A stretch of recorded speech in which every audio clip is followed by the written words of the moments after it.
Tad Hargrave from Marketing for Hippies. I hope you're all doing well. Just out for a little stroll.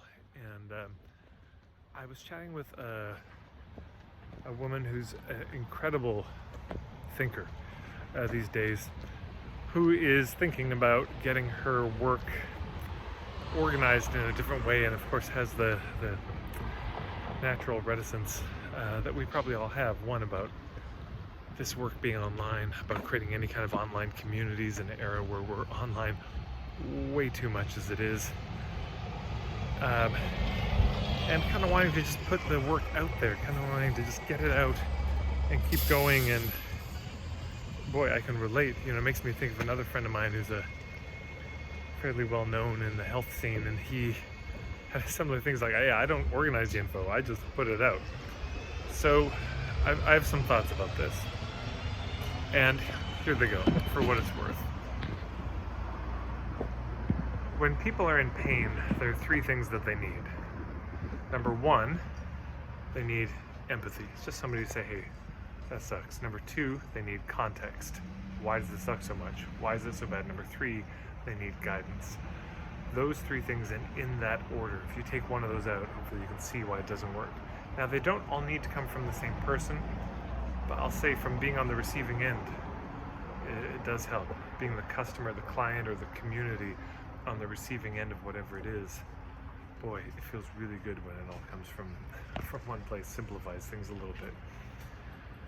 And there are probably three roles to consider here. If you're in that same boat of like, God, I don't want to formalize it, the world's already got so much information, we don't need another school of thought, we don't need more online communities, and I get it. I mean, believe me, I wrestled with this online community thing, online networks for 2 or 3 years before I did it, before I could find a way to do it that felt right to me. So I do understand the struggle. And of course, organizing one's information, that's a lot of work. There's some heavy lifting, coming up with the ideas, creating the threads. That's a lot of work to create thread. And weaving it, that's a whole other, that's a whole other level of work. So it's understandable if one has a mountain of thread at a certain point, the thought of organizing it is just completely overwhelming. And yet, the weaving is context. And context matters so much. Being in pain is not the worst thing. The thing that makes pain unbearable is not knowing why it's happening, or there being no meaning for it, there being no larger context for it. Viktor Frankl wrote the book Man's Search for Meaning, survived the Nazi concentration camps, and the thing that pulled him through was his commitment this will never happen again.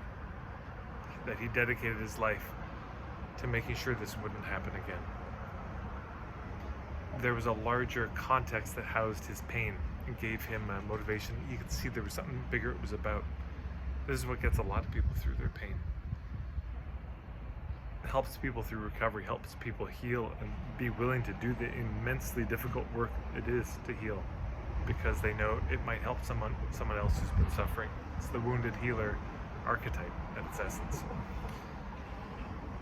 But there's something else to say about context that's important. This world is awash in information, that's true. But there's so little context. Yeah, there is a banquet table, there is a feast of data that is delivered daily in a deluge on our news feeds.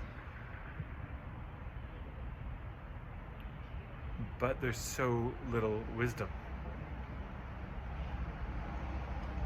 There's information, there are bytes, data, digits, binary code galore.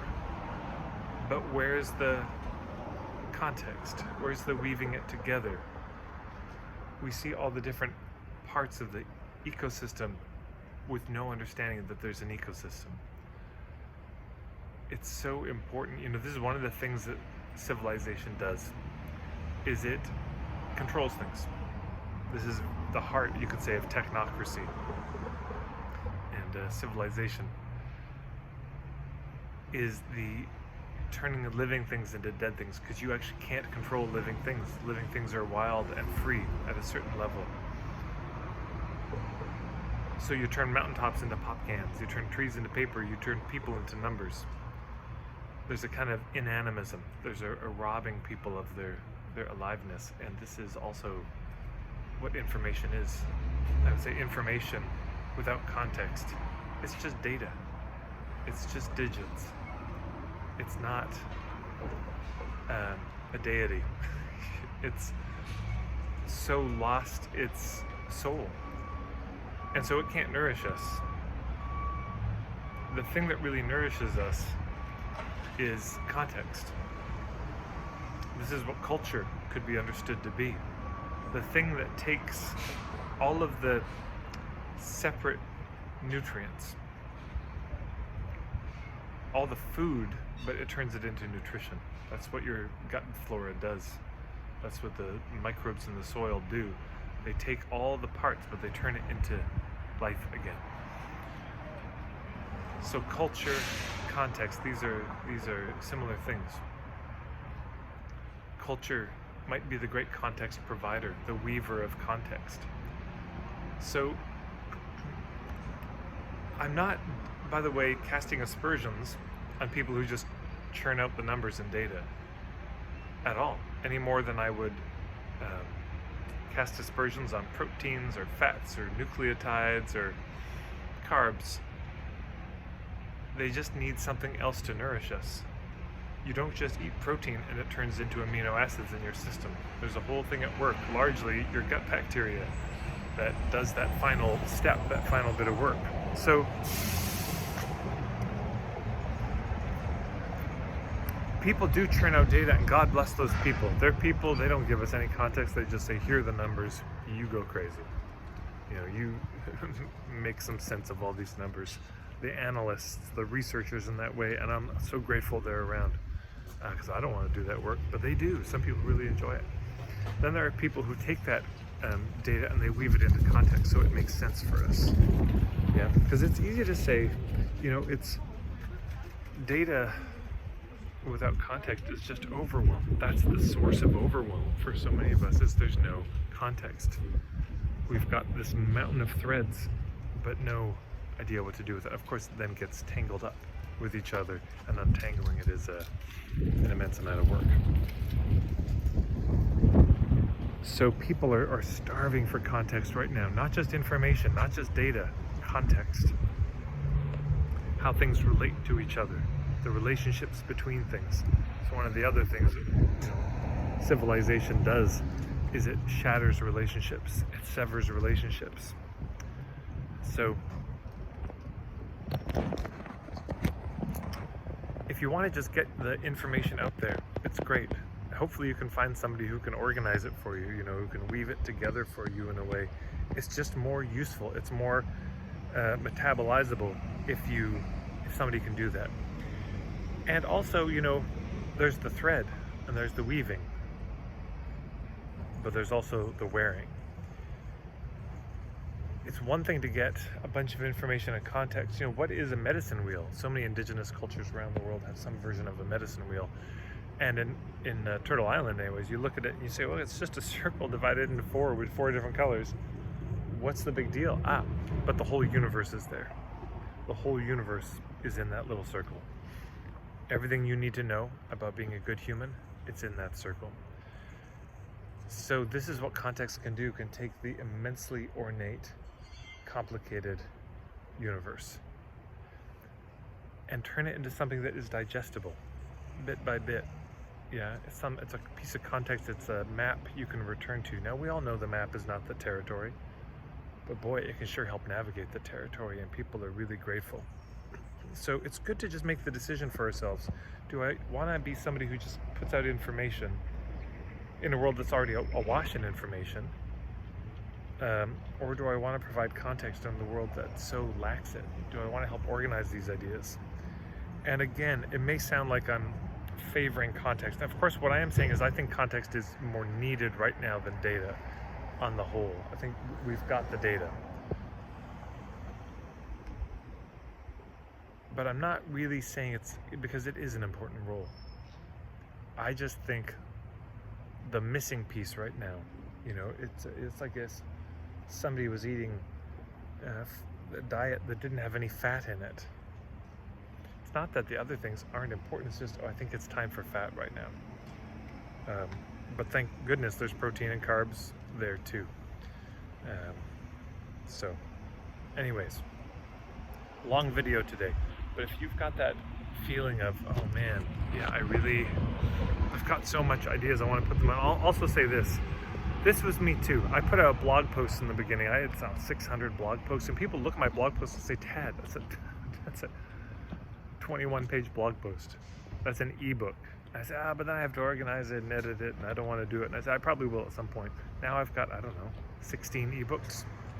So I knew it would turn into, I would contextualize it. I'd wrap it together. I knew that was coming. I always knew from the beginning. I just knew I would know when the right timing was. So there is a time for gathering threads and making the threads. And then there's a time to weave them together. And you know, you're going to be the only one that knows when that time is. And my wish for you, whether you are the thread maker or the weaver, well, if you're a thread maker, here's my wish for you. That somebody would find the beautiful quality threads you make and weave it into something. And if you want to be a weaver too, well, it's a lot of work to do both. But if you can be a weaver, people then still have to wear it. Yeah, they have to translate. You can talk about globalization as a theory, as an abstract, as a concept. But it's not until you see, wait a minute, all of our local businesses have been closing. When did Main Street get taken over by Wall Street? Where's our hardware store locally? Why do we only have Home Depot? What happened to our local currencies and all our money? How come we've got so little of our bucks and so much of Starbucks? How come we have so few of our marts and so many Walmarts? What's going on? What's happening to our local languages as we lose them? What's happening to our local food and cuisine? When did we start catering so much to the tourists? When you start to see it locally, you have to translate the context, yeah? There's the information, there's the context, but then there's the translation. I've got a lot of videos and blog posts out there.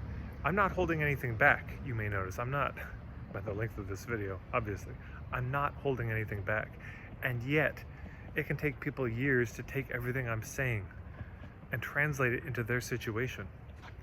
And people could use help with that.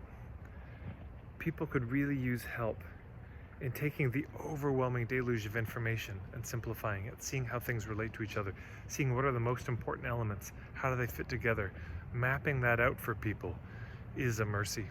And God bless everyone out there who's weaving context from the various threads you've been entrusted with. It's very important work. So there's no advice here, just that there are those three things: making thread, weaving the thread, and wearing the thread. And we need people at all three parts. And I know people who do all three. People who just generate data, here are the numbers. I know people who weave context. And then I know people who help people figure out how to wear it and translate all of that into their lives. I think it's probably rare that we do all three, or that anyone could. It's probably a lot to ask of someone.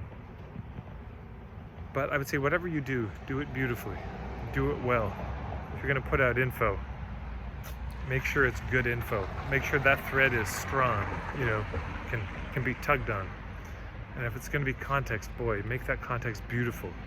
Easy to follow, easy to understand. If it's going to be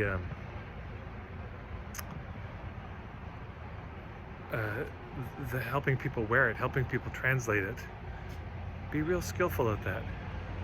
And if you're going to combine a couple of them, wonderful. Probably unlikely you'll be able to do all three, although who knows? There's some phenoms out there. So these are my thoughts. I hope they're helpful to you, and much love to you out there. Thank you so much to everyone who's been sharing these videos up. I'm deeply grateful. Everyone who's subscribed to my channel. I hope I'm being faithful to all the time you're spending. And yeah, of course, I've got marketingforhippies.com. That's my website. I've got a Facebook page. Got a bunch of stuff you can check out. Thanks so much, everyone.